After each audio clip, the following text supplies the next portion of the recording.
ওয়াশরুমে তাওয়াল নেই? হ্যাঁ, সেটা তো থাকার কথাই না। তুমি আসার সময় নিয়ে আসতে পারলো না? সাবান সাবান দোকানে আছে, দোকান থেকে কিনে নাও। এগুলো আসার সময় মনে রাখা উচিত ছিল, সব গোছগাছ করে কিনে নিয়ে আসা উচিত ছিল। তো জামাই আমার কাছে টাওয়েল চায়, সাবান চায়। যেই ছেলের একটা টাওয়েল সাবান কেনার মুরুদ নাই, সেই ছেলে তোরে নিয়ে সংসার করবে? কালকে বলবে ভাত নাই, ডাল নাই, তুই চলে যাও। তখন বিয়ে হয়েছে মাত্র 3 দিন, এটা এমন কিছু না। আমার কাছে একটা পাত্র আছে, তুই আগে দেখ তো ছেলেটারে। কিন্তু এই ছেলের তো কোনো ভবিষ্যৎ নাই, ওর পা থেকে মাথার চুল পর্যন্ত বিয়ার দেবে। আমি একটা গাড়ি কিনতেছি। গাড়ি? গাড়ি বলতে কিন্তু আবার 2 চাকার গাড়ি, প্রাইভেট কার। হসপিটাল থেকে যখন বের হবো আমার ছেলেকে ওই গাড়িতে করে বসায় নিয়ে আসবো, এটা আমার শখ। তুমি ছেলেটারে নিয়ে বসবা, আমি চাই। আমার জীবনে আমি অনেক কষ্ট করছি, আমি চাই না আমার ছেলে কোনো কষ্ট করুক। যে পরিমাণে কষ্ট আমার জীবনে আমি করছি, সে কোনো কষ্ট যেন আমার ছেলে না। আমি চাই না তুমি আমার ছেলে কোনো কষ্ট। সবসময় ভাবতাম গাড়িটা কিনলে আব্বা আমার মতন পাড়াই বিয়ে করছি, আব্বা মতো কথা বলে, অ্যাটলিস্ট তাদের নাতি নিয়ে গেলে তার না বলতে পারবে, সব রাগ ভুলে যাবে। আমি শোন, আমি একটু বাইরে থেকে আসি।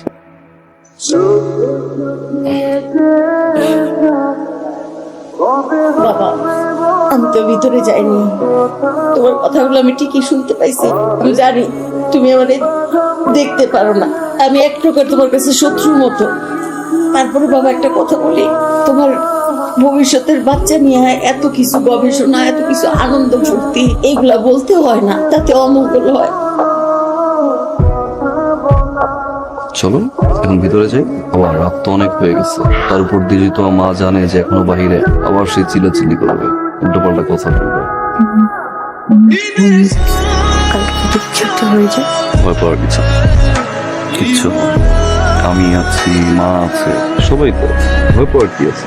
যে ভাবো কিন্তু সুন্দরের মতো মা, কাল কেমন সময় ছোট্ট একটা বাবু, ভয়ের কিছু না।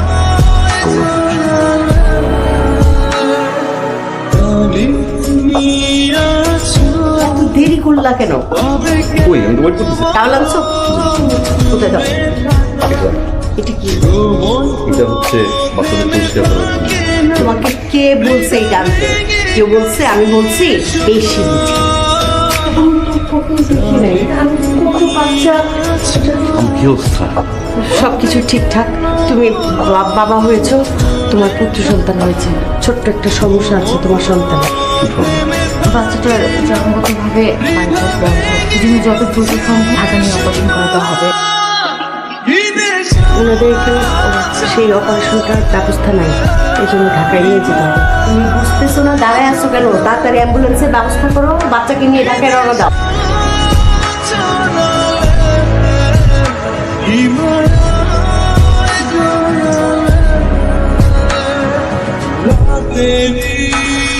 সিস্টার, আমার মেয়ের জ্ঞান কখন ফিরবে? ঘন্টা খানিকের মধ্যেই জ্ঞান ফিরে যাবে। বলছিলাম তো বেয়াদব ছেলের বিয়ে করা দরকার। বিয়ে তো করছে তখনও বলছিলাম, তা না আবার বাচ্চাও নিতে হয়েছে। এখন বল, বাচ্চা কোথায় আর তুই কোথায়? কে কাকে বাঁচায়? আবির সাহেব, আমরা ধারণা করছি আপনার ছেলের খাদ্যলিন এবং শ্বাসনালী জয়েন্ট হয়ে আছে। আপাতত এই পরীক্ষাগুলো করা নিয়ে আসেন, আমরা রিপোর্ট দেখে পরবর্তী সিদ্ধান্ত নেব অপারেশন করানো লাগবে কি লাগবে না। ঠিক আছে? পেশেন্ট ঠিক আছে? ঠিক আছে, হ্যাঁ, চিন্তা করার কোনো কারণ নেই। আর আপনাদের বাচ্চার কি অবস্থা? বাচ্চা আছে ভালো। বাচ্চা নিয়ে আপনার টেনশন করতে হবে না, আপনি আমার মেয়েকে নিয়ে টেনশন করেন।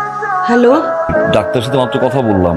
ডাক্তার সন্দেহ করতেছে যে বাবুর খাদ্যনালী এবং শ্বাসনালী নাকি এক হয়ে গেছে। যদি এটা হয় তাহলে অপারেশন করতে হবে। যদিও টেস্ট করাই নিয়ে আসছি, আমি রিপোর্ট জমা দিয়েছি, জানি না কি হয়।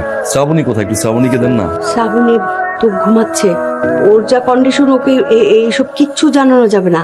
এইসব জানালে ও কান্নাকাটি করতে করতে দেখা যাবে যে সেলাই টেলাই সব ফেটে যাচ্ছে। এই খবর ওর কানে পৌঁছানোই যাবে না। আপনি কি বলতেছেন? আমি সিচুয়েশন আমার মাকে আমি জানাবো না? শোনো, তুমি সন্তানের পিতা, তুমি সবকিছু সমাধান করো, তোমার উপর সব দায়িত্ব নাও। কিন্তু আমি তো এখানে একা, আমি তো কোনো সিদ্ধান্ত একা নিতে পারছি না। শোনো বাবা, আল্লাহর উপরে ভরসা রাখ, তোমার জন্যই তো সব। তুমি এখন সামলাও সবকিছু। আম্মা, মামু বাবু কই? বাবু কই আর থাকবে?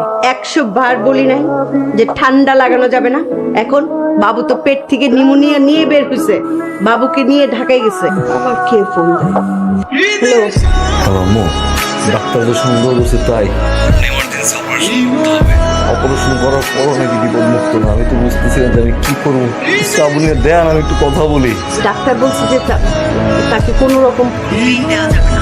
এইসব জানানোর কোনো দরকার নাই। সন্তান তোমার একার না, তারও, তাই না? অপারেশন করার পর আল্লাহ না করে যদি কিছু হয়ে যায়, সেই জব দিয়ে তো আমার করতে হবে তার কাছে। আপনি তার কাছে ফোনটা দেন, আমি just একটা বার তার কাছ থেকে মতামত নেই যে সে কি বলে। তোমার সন্তান, তোমার দায়িত্ব শুরু না। দেখো বাবা, এত সব টেনশন আমাকে দিও না তো। তুমি তার গার্জিয়ান, তুমি তার পিতা, যা যা করার লাগে তুমি করো। ওকে ফোন দিতে পারবো না, ওকে জানাইতে পারবো না। আমার কি কোনো সমস্যা? আরে কিসের সমস্যা হবে? সমস্যা তো সবচেয়ে বড় তোর। ও 1 রে 2 বানায়, 2 রে 4 বানায়, 3 রে তাল বানায়। ওই যে সারা জীবনের জন্য ফোনটা অফ করে দিলাম। এত যন্ত্রণা ভালো লাগে না।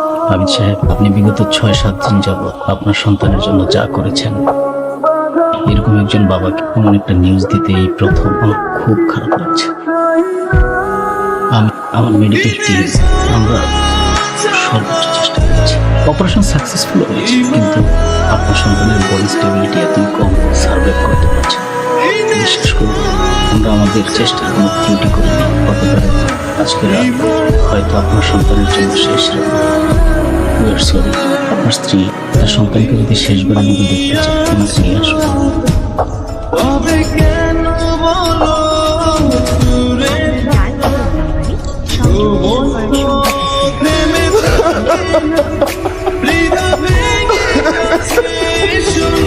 বাবা, আমি তোমাদের না জানাই বিয়ে করছি। আমি জানি কতটা কষ্ট তুমি আর মা পাইছি। তার হিসাবে আমি যে কষ্ট আমার মা আমারে দিচ্ছি, আল্লাহ সেটার বিচার করছে। আল্লাহ যা করে ভালোর জন্য করে বাবা। স্বপ্ন ছিল বাবা, একটা গাড়ি কিনতে চাইছিলাম। ছেলেটা বাবা হাসপাতাল থেকে আমি গাড়িতে করে বাসায় গিয়েছি। হাসপাতাল থেকে গাড়িতে করে নিছি বাবা, তা আমার গাড়িতে না বাবা। আমি বলেছে করে আমার ছেলের লীলাগুলো দেখছো? কালকে যখন আমি সন্তান ছিলাম, তোমার কাছ থেকে রাগ করে চলে আসছি। আজকে যখন আমি বাবা, সন্তান আমার উপর রাগ করে চলে গেছে। এগুলো বলিস না। একটা কথা উচ্চারণ করবেন না আমার সামনে। তুই বউ হিসেবে ভালো হইতে পারো, তুই মা হিসেবে নিকৃষ্ট নিষ্ঠুর। কি বলছিস তুমি? তোমাদের সন্তান কই? বাচ্চা কই? আজকে 5 দিন ধরে একটা হসপিটালের এক দরজা থেকে আর এক দরজা দৌড়দৌড়ি করছি আমি। বিয়ের 1টা বছর কোন সিদ্ধান্ত আমি নিতে পারি নাই। আমার যে কোনো সিদ্ধান্ত আমার মায়ের কাছ থেকে নিতে হইতো। আমার মা জানে, আমার মার কাছ থেকে সিদ্ধান্ত নেওয়া লাগতো। আমার ওই অবুঝ বাচ্চাটারে নিয়ে আমি যখন হাসপাতালে ভর্তি, তখন সিদ্ধান্তটা আমার নিতে হবে, তাই না? কারণ আমি তোর বাবা, আমি তোর মা। আবার ওই অবুঝ নিষ্পাপ ফেরেশতা, ওর অপারেশন হবে কি হবে না, এই সিদ্ধান্ত আমার নিতে হবে। আমি কি সিদ্ধান্ত দিব তোমারে? আমার সন্তান সুস্থ অবস্থায় আপনার সামনে, তার সন্তান লাশ হিসাবে কবর। কি বলছো বাবা? আমার এই, অভিনয় করবি না, অভিনয় করবি না। আমার 5 দিনের বাচ্চা মারা যাওয়ার পরে আমি আমার বউরে জানাইতে পারি নাই যে আমার বাচ্চাটা মারা গেছে। আমার বাচ্চাটা আমি কবর দিব কই? সর্বনাশ হয়ে যাবে, এটা আমি বুঝতে পারি। আপনি বুঝতে পারেন না? আমার মাফ করে দিও বাবা। আপনি বুঝতে পারেন না? 5 দিনের একটা সন্তানে যখন অপারেশন করছে, সেই সন্তান ভিতরে মা বলে ডাকছে, তার মা কই ছিল? এই হাত দিয়া আমি আমার বাচ্চাটারে কবরে দিয়ে আসছি। আমি এই হাত দিয়ে আমার বাচ্চাটারে মাটি দিচ্ছি। আপনি দিচ্ছেন, আপনার মতো হাজারো শাশুড়ি দিতে যায় প্রতিটা মুহূর্তে। আমি তো আমার নাতির মুখ দেখতে চাইছি, আমার তুমি এইভাবে দোষ দিও। মোবাইল ফোন বন্ধ রেখে আপনার নাতির মুখ দেখতে চাইছেন আপনি? শান্ত হবো, আমার সন্তানের নেতা আপনি। আমার বাচ্চারা আমি কোন হাসপাতালে ভর্তি করবো সেই ডিসিশন নিতে পারি নাই। আপনার মতামত লাগতো। আমার বাচ্চা মারা গেছে আপনার মতামতের কারণে। আমার ছেলে না, আমার